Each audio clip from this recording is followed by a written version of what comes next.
Kembali kisruh bang. Ya. Jadi percekcokan antara Niki dengan JPU. Pihak Niki merasa JPU terlalu banyak memotong ucapan saksi. Itu Ya. bang pertama.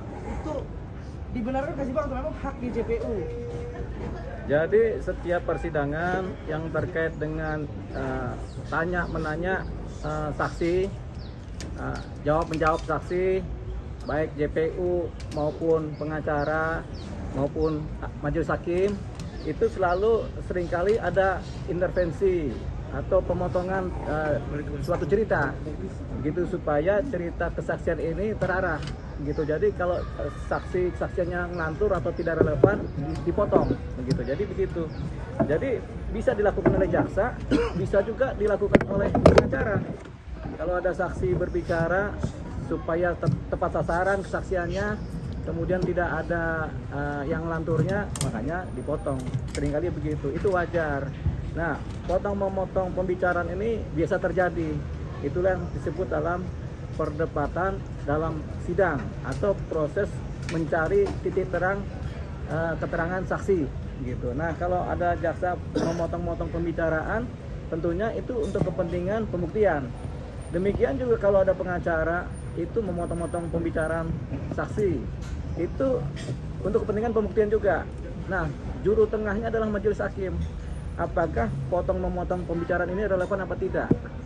Jadi kadang-kadang jaksa kemudian memotong pembicaraan keterangan saksi, jaksa bisa keberatan. Makanya ada kata istilah keberatan. Kami keberatan yang mulia.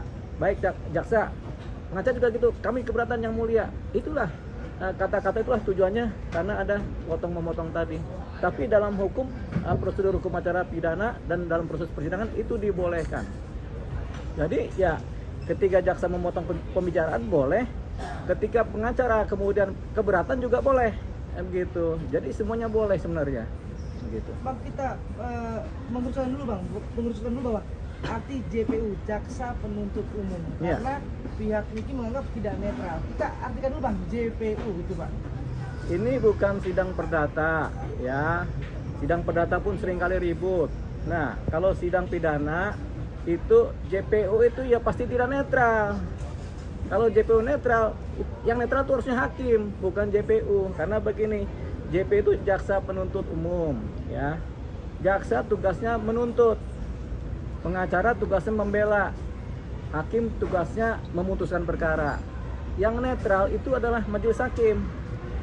Jaksa nggak boleh netral. Kalau jaksa netral berbahaya. Karena jaksa itu tugasnya harus membuktikan suatu dugaan tindak pidana berdasarkan bukti-bukti dan keterangan-keterangan saksi. Dia nggak boleh netral, dia harus mematuhi koridor-koridor proses penuntutan. Jadi dia harus mengarahkan bukti seperti apa, saksi seperti apa, begitu. Nah, pengacara juga nggak boleh netral dalam proses hukum pidana. Pengacara harus membela kliennya.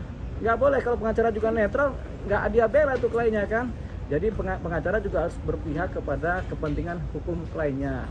Tapi di atas semuanya adalah bagaimana tercapainya keadilan, gitu. Duduk terang masalahnya jelas, keadilan tercapai bagi para pihak. Itulah nanti yang disebut sebagai netral. Tapi hakimlah yang menentukan semuanya. Nah, hakim yang netral, tapi hakim akan memutus berdasarkan bukti dan fakta-fakta di persidangan, keterangan saksi. Jadi nggak pernah ada tuh jaksa netral itu, kecuali hukum acara perdata. Tapi nggak juga, sama-sama saling membela kepentingan masing-masing kan. Yang netral cuma majelis hakim, gitu. Juru tengah namanya majelis hakim, itu aja. Bang, tapi JPU itu bekerja untuk negara atau untuk pelapor atau kepentingan umum bang sebenarnya bang JPU? JPU itu bekerja untuk negara. Di bawah negara adalah kepentingan umum. Di bawah kepentingan umum adalah korban kriminal, begitu. Jadi jaksa harus membela kepentingan negara dulu karena jaksa adalah petugas negara. Kemudian dia harus membela kepentingan umum karena untuk keadilan masyarakat. Yang ketiga, dia harus membela korban karena kepentingan keadilan korban yang menderita dari suatu tindak pidana kriminal. Bang, terkadang JPU ini seolah-olah ada kabar miring terkait adanya titipan pesanan. Gimana Bang menyikapinya? Semua perkara-perkara pidana seringkali dibumbu-bumbui oleh cerita-cerita miring. Nggak ada cerita-cerita yang lurus itu. Semua miring. Karena apa? Biasanya pelaku pidana itu kemudian atau korban merasa ada yang nggak adil. Makanya keadilan itu dicapai melalui keseimbangan dalam proses sidang. Sepanjang keadilan itu belum tercapai melalui putusan, itu selalu miring. Miring ke kiri, miring ke kanan, begitu. Karena timbangannya belum sesuai kan. Makanya miring-miring nih. Kenapa miring nih timbangan keadilan? Kenapa miring kemari gitu? Selalu ada. Masing-masing pihak punya sudut pandang mengenai kemiringan dalam berperkara. Termasuk kepada jaksa penuntut umum. Pasti ada yang menilai secara miring. Itu nggak ada persoalan, itu wajar saja. Oke Bang, kemarin juga ada kan sidang itu under control banget Bang. Udah seperti apa, kayak riuh rendah lah. Udah bukan lagi, udah nggak ada marwahnya. Bentar, riuh rendah apa riuh tinggi? Riuh tinggi Bang ya. Ya, riuh tinggi lah ya. Nggak ada lagi marwah pengadilan seperti udah hilang gitu. Ya. Nah, ini siapa yang harus wajib untuk meluruskan ini Bang, supaya clear? Banyak perkara seringkali dibarengi dengan keributan-keributan. Itu adalah posisi ekstrim dalam persidangan, selalu ada begitu. Dimanapun perkara seringkali ada terjadi keributan-keributan dan keriuhan begitu. Jadi ini kita bisa anggap wajar. Nah, yang punya wewenang terhadap proses yang terjadi selama persidangan adalah majelis hakim, yaitu ketua majelis hakim. Dia memutuskan apakah sidang harus dihentikan, harus diskor karena kerendahan atau apa. Majelis hakim juga punya kewenangan untuk memerintahkan pejabat keamanan pengadilan untuk kemudian melakukan sterilisasi supaya keadilan berjalan rapi lagi, proses persidangan berjalan baik begitu. Jadi ketua majelis yang punya kewenangan. Oke, mungkin nggak Bang? Satu lagi, mungkin boleh nggak Bang? Ketika minggu lalu, minggu ini makin parah, boleh nggak hakim memutuskan untuk yang tadi terbuka menjadi tertutup sidang ini Bang? Sidang selalu terbuka. Cuman kalau makin parah, majelis hakim bisa memindahkan tempat sidang. Zaman dulu ada sidang perkara keributan antar preman kan. Dari sidangnya di Pen Selatan karena keributan yang terjadi, akhirnya dirubah menjadi sidangnya di Polres Jakarta Selatan tempat sidangnya. Gitu. Jadi yang dirubah tempat sidangnya. Nah, kalau sidangnya nggak bisa tertutup, sidang tertutup itu untuk kepentingan hukum, keadilan, untuk kepentingan pribadi ya, itu baru sidang tertutup gitu. Jadi sidang itu selalu terbuka kecuali ditentukan lain oleh majelis hakim. Tapi tergantung pasal-pasalnya, dakwanya. Kalau dakwaan misalnya tentang pedofilia, ya sidang tertutup.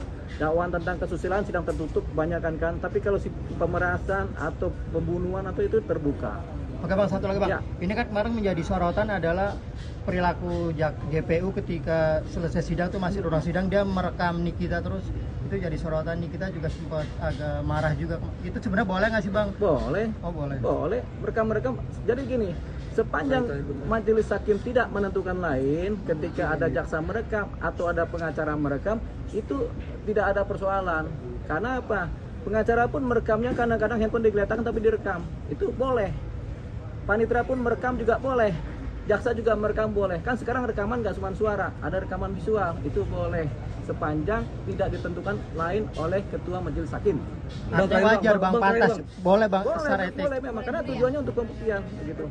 Bang terakhir Bang, banyaknya penghinaan terhadap JPU di dalam ruang persidangan Bang. Itu nanti akhirnya akan memberatkan kita sendiri nggak sih Bang sebenarnya? Ya, tergantung siapa yang menghina. Kalau yang menghina orang di pengunjung, ya pengunjungnya yang diusir. Tapi kalau memberatkan tergantung perilaku pribadinya si Nikita sebagai si terdakwanya. Kalau Nikitanya sopan tapi pengunjungnya menghina, ya bukan salah Nikita kan? Kalau Nikita sendiri yang menghina, itu namanya karena dia namanya perberat. Ada perilaku yang dianggap memperberat hukuman karena tidak sopan atau tidak disiplin atau tidak bertingkah laku baik dalam persidangan. Oke. Terima kasih banyak.